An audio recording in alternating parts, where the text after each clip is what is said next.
पीले दांत वाली बहू। रंजना कभी ब्रश नहीं करती थी। उसे कितनी बार उसके माँ बाप ने डांटा, लेकिन उसका कोई असर उस पर होता ही नहीं था, जिस कारण से उसके दांत पीले पीले हो जाते हैं।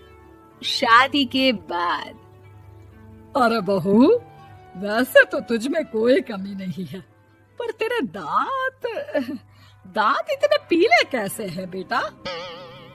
कैसे मतलब? कोई सर्जरी थोड़ी ना कराइए। वो तो क्या नाम, मैं ब्रश नहीं करती थी तो पीले हो गए। अब क्या करूं? आप कहें तो लाल करवा लूं या फिर काले? यार ये क्या है, क्यों माँ से लड़ रही हो? लड़ रही हूँ?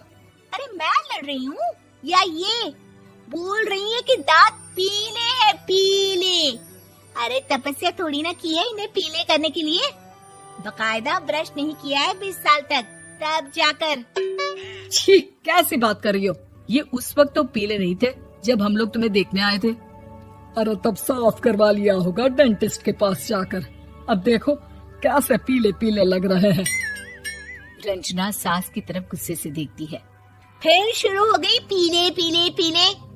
अरे पीले तो तब भी थे जब मेरे हाथ का रसगुल्ला उड़ा उड़ा कर खा रही थी और बोल रही थी, लड़की नहीं गुणों का खजाना दे रहे भाई साहब आप। खैर, अब वो लोग करते भी तो क्या करते, पीले दांत वाली बहू पल्ले पड़ी थी तो झेलना तो था ही।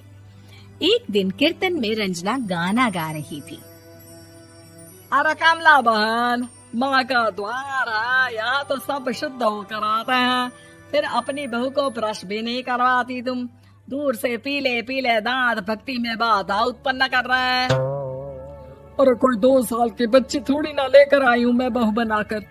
अच्छी खासी लड़की है, अरे कैसे करवाऊं ब्रश? ये तो उसे खुद करना चाहिए ना। अब माँ बाप तो इसके जैसे तैसे निपटा दिए, ये नहीं सोचा कि सास कैसे संभालेगी।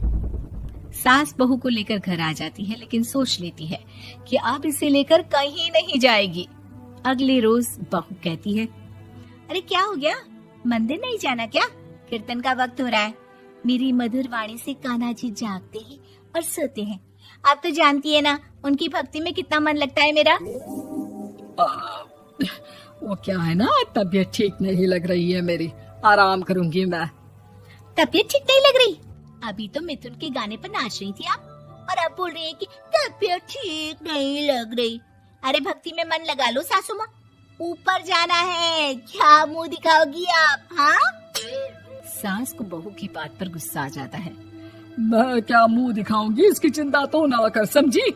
अपने मुंह की चिंता कर, जो ये पीले पीले दांत लेकर हर जगह पहुंच जाती है। पता है लोग कितना मजाक बनाते हैं। ना जी ना, मैं नहीं जाना कहीं तेरे साथ। तो ये बात है, कोई ना, मत जाओ, मैं अपने कमरे में ही बैठकर भक्ति कर लूंगी। ऊपर वाला दांत थोड़ी ना देखता है, मन देखता है, भावना देखता है। और अरे बस बस, तू सब कुछ दिखा, बस ये सफेद चमकदार दांत ना दिखाना किसी को, है? जा यहाँ से। बहू को सास की बात का कोई फर्क नहीं पड़ता, वो तो जैसी थी वैसी ही रह जाती है। सुबह नहाकर किचन में खाना बनाना, फिर खाना खाना, कीर्तन भजन करना और सो जाना। एक दिन, माँ जी मैं सहेली के घर जा रही हूँ, शाम को लेट आऊंगी। हाँ हाँ तो जाना, मैंने कौन सा तेरी आरती करनी है घर पर बैठकर। रंजना सहेली के घर जाती है, जहाँ वो पार्टी में जाने की तैयारी कर रही होती है। अरे शिखा, कहाँ जाने की तैयारी कर रही है? मैं गलत वक्त पर आ गई क्या? अरे नहीं यार, उल्टा सही वक्त पर आ गया। मैंने ये साड़ी और ज्वेलरी निकाली है यार, शाम को इनके ऑफिस की एक पार्टी में जाना है। बताना कैसे